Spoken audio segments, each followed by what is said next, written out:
पापा आज मार्केट में इतनी ज्यादा भीड़ क्यों है? कोई त्योहार आने वाला है क्या? त्योहार ही है बेटा, अमीरों का त्योहार। न्यू ईयर आने वाला है ना, मतलब नया साल। इसलिए सब लोग खरीदारी कर रहे हैं ताकि बड़े धूमधाम के साथ नए साल को एंजॉय कर सकें। लेकिन पापा, जब सब लोग तैयारी कर रहे हैं तो फिर हम लोग नए साल की तैयारी क्यों नहीं कर रहे हैं? अरे तो कोई बात नहीं, जरूरी थोड़ी है कि हमें नया एक्सपीरियंस करने के लिए कहीं बाहर ही जाना पड़े। इस घर में भी ऐसी कई चीजें हैं जिनको तुमने कभी गौर से नहीं देखा। एक शहर में राहुल नाम का एक लड़का अपने माता पिता के साथ रहा करता था।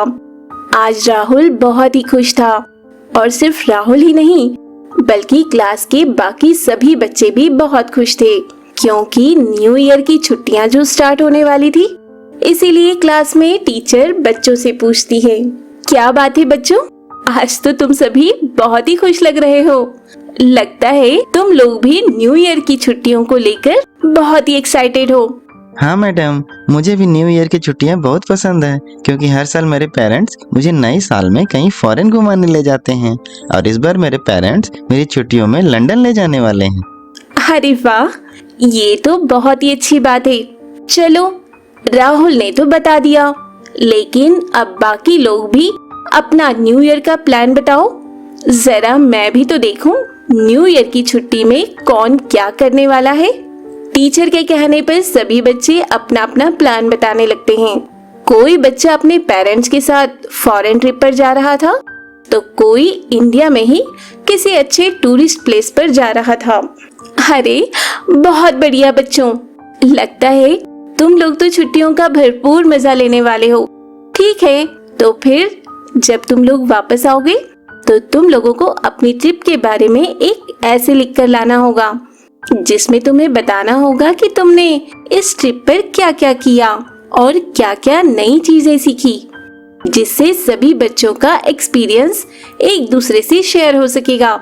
साथ ही अच्छे से लिखने वाले को प्राइज भी मिलेगा। राहुल की फैमिली लंदन घूमने जाने के लिए बहुत ही खुश और एक्साइटेड थी। राहुल के घर में ही एक माली भी काम किया करता था। राहुल की मम्मी माली को बुलाकर कहती है, रामू काका, हम लोग कुछ दिनों के लिए फॉरेन ट्रिप पर जा रहे हैं, इसीलिए अब कुछ दिनों तक इस घर का ख्याल आपको ही रखना होगा। और मुझे पूरी उम्मीद है कि जिस तरह से आपने हमारे बगीचे को संभाल कर रखा है, उसी तरह से आप इस घर की भी अच्छी देखभाल करेंगे। खुद के ऊपर इतना विश्वास जताता हुआ देखकर रामू काका कहते हैं, जी मैडम जी, आप बिल्कुल भी फिक्र मत कीजिए। मेरे होते हुए घर में एक भी धूल नहीं जाएगी। आप तो आराम से अपनी छुट्टियों का मजा लीजिए। रामू काका एक साधारण से परिवार के मुखिया थे, और राहुल के परिवार में काम करके जितनी कमाई होती थी उससे ही उनका घर चलता था। उनकी भी राहुल की उम्र की एक प्यारी सी बेटी भी थी, जिसका नाम रागिनी था, जो रामू काका के काम में हाथ बटाया करती थी। एक दिन जब रामू काका और रागिनी बाजार गए होते हैं, तब रागिनी देखती है कि बाजार में बहुत ही ज्यादा भीड़ है।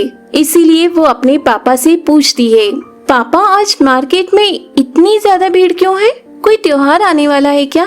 त्योहार ही है बेटा, अमीरों का त्योहार। न्यू ईयर आने वाला है ना, मतलब नया साल। इसलिए सब लोग खरीदारी कर रहे हैं ताकि बड़े धूमधाम के साथ नए साल को एंजॉय कर सकें। लेकिन पापा, जब सब लोग तैयारी कर रहे हैं तो फिर हम लोग नए साल की तैयारी क्यों नहीं कर रहे हैं? बेटा, नया साल वो मनाते हैं जिनके पास पैसे होते हैं। हमारे पास तो पैसे ही नहीं हैं, तो हमारे लिए क्या नया और क्या पुराना। हमारे लिए तो हर साल एक जैसा ही होता है। अपने पिता की बात सुनकर रागिनी भी खामोश हो जाती है और उदासी से अपना मुंह झुका लेती है। एक तरफ रागिनी थी जो न्यू ईयर ना सेलिब्रेट कर पाने की वजह से दुखी थी, तो वहीं दूसरी ओर राहुल था, जो अपनी फैमिली के साथ फॉरेन ट्रिप पर जाने की खुशी से अपने पलंग पर नाच रहा होता है। ऐ, हम तो लंदन जाएंगे, खूब मौज उड़ाएंगे, वापस आकर टीचर को भी बताएंगे, हम तो लंदन जाएंगे। राहुल अपने बेड पर खुशी से नाच रहा होता है कि तभी उसका पैर स्लिप हो जाता है और उसका पैर मुड़ जाता है। राहुल की चीख सुनकर उसके मम्मी पापा भी उसके पास पहुंचते हैं और उसे तुरंत अस्पताल ले जाया जाता है, जहां डॉक्टर मैडम राहुल के मम्मी पापा से कहती हैं, देखिए इसे बहुत सीरियस चोट लगी है, इसलिए हमें इसे कम से कम 15 दिनों का प्लास्टर तो बांधना ही होगा, वरना आगे चलकर इसके पैरों में और भी दिक्कत हो सकती है। डॉक्टर की बात सुनकर राहुल के मम्मी पापा बहुत परेशान हो जाते हैं और तुरंत ही राहुल को प्लास्टर लगाने के लिए कह देते हैं। प्लास्टर लगने के बाद राहुल बहुत ही उदास हो जाता है, क्योंकि उसे पता था कि अब वे लोग ट्रिप पर नहीं जा सकते हैं। तभी राहुल को उसके एक दोस्त का कॉल आता है। अपने दोस्त की इतनी एक्साइटमेंट भरी बातें सुनकर राहुल और भी उदास हो जाता है और कहता है, नहीं यार, मैं कहीं नहीं जा रहा हूँ। एक्चुअली मेरा पैर फ्रैक्चर हो गया है और अब तो मुझे अपनी छुट्टियाँ अपने इस प्लास्टर के साथ ही बितानी पड़ेगी। कॉल कटने के बाद राहुल और भी उदास हो जाता है और राहुल की उदासी उसकी दादी माँ देख लेती हैं और उसके पास आकर बातें करने लगती हैं। अरे क्या हो गया, मेरा बेटा इतना उदास क्यों बैठा है। राहुल बताता है कि कैसे उसके सभी दोस्त बाहर घूमने गए हैं और वो अपनी गलती के कारण घूमने नहीं जा पाया। दादी राहुल को समझाती हैं और उससे कहती हैं, अरे तो कोई बात नहीं, जरूरी थोड़ी है कि हमें नया एक्सपीरियंस करने के लिए कहीं बाहर ही जाना पड़े। इस घर में भी ऐसी कई चीजें हैं जिनको तुमने कभी गौर से नहीं देखा। दादी, आप ये कैसी बातें कर रही हैं? हमारे घर की भला ऐसी कौन सी चीज है जो मैंने देखी ही नहीं? इसके बाद दादी राहुल को व्हीलचेयर के साथ अपने गार्डन में ले जाती हैं। राहुल ने इससे पहले तक कभी भी पेड़ पौधों को इतने गौर से नहीं देखा था। वो गार्डन में लगे ऊंचे ऊंचे पेड़ों को देखता है, छोटी छोटी घास को देखता है, पेड़ों पर बैठे उन पंछियों को देखता है, साथ ही फूलों पर मंडरा रही छोटी छोटी तितलियों को भी वो बड़ी गौर से देखता है। ये सब देखकर राहुल के मन में सवाल आते हैं और वो बड़ी मासूमियत के साथ अपनी दादी से पूछता है, दादी वो देखो, वो तितलियां उन फूलों का रस चुरा रही है और वह पंछी भी उन पेड़ों पर बैठकर उन्हें गंदा कर रहे हैं। क्या इन तितलियों और पंछियों की वजह से पेड़ और फूलों को परेशानी नहीं होती होगी? राहुल का इतना मासूमियत भरा सवाल सुनकर दादी बहुत खुश होती हैं। दरअसल वो चाहती भी यही थी कि राहुल अपने आसपास की चीजों को देखे और उनसे कुछ सीखे। इसीलिए वो राहुल के सवाल का जवाब देते हुए कहती हैं, नहीं नहीं बेटा, ऐसा कुछ नहीं है। दरअसल फूलों का रस होता ही तितलियों के लिए है और ये जो बड़े बड़े पेड़ों की टहनियां हैं, इनकी छांव है। ये सब भी इन पंछियों और हम इंसानों के लिए ही हैं। और तुम्हें पता है कि इससे इनको कोई परेशानी क्यों नहीं होती?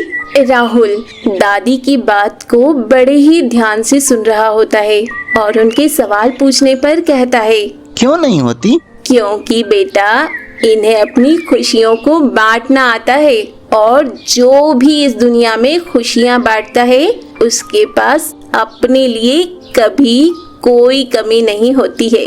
इसके बाद वे दोनों रूम की ओर वापस लौटने लगते हैं, लेकिन राहुल अभी भी दादी की बताई हुई बातों के बारे में सोच रहा होता है और कहता है, दादी क्या मैं माली की बेटी के साथ न्यू ईयर सेलिब्रेट कर सकता हूँ? अरे क्यों नहीं, माली की बेटी के साथ, ड्राइवर के बेटे के साथ और घर में काम करने वाले जिसके भी बच्चे के साथ चाहो तुम न्यू ईयर सेलिब्रेट कर सकते हो। राहुल के कहने पर दादी माली की बेटी रागिनी और अपने ड्राइवर के बेटे के साथ साथ घर में काम करने वाले दूसरे लोगों के बच्चों को न्यू ईयर सेलिब्रेट करने के लिए अपने घर में इनवाइट कर लेती हैं। इसके बाद राहुल उन सभी बच्चों के साथ मिलकर खूब मौज मस्ती करता है, अलग अलग गेम खेलता है और खूब एंजॉयमेंट के साथ अपना न्यू ईयर सेलिब्रेट करता है और जब दोबारा से क्लास लगती है टीचर सबसे अपनी छुट्टी पर लिखे गए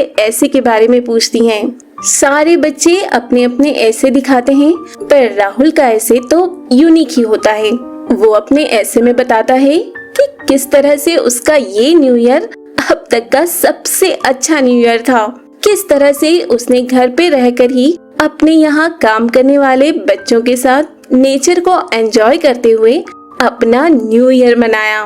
साथ ही उसने ये भी सीखा कि खुशियाँ हमेशा बांटने से बढ़ती है। टीचर बहुत इम्प्रेस होती है और वो राहुल को फर्स्ट प्राइज देती हैं। तो दोस्तों, राहुल की तरह आप भी अपनी जिंदगी की छोटी से छोटी और बड़ी से बड़ी खुशी दूसरों के साथ शेयर कीजिए, क्योंकि खुशियाँ बांटने से ही बढ़ती हैं। अगर ये कहानी आपके दिल को छू गई हो तो वीडियो को लाइक कर चैनल को सब्सक्राइब जरूर करें। साथ ही अपने दोस्तों को भी शेयर करें ताकि वो भी इसका आनंद ले पाएं। धन्यवाद।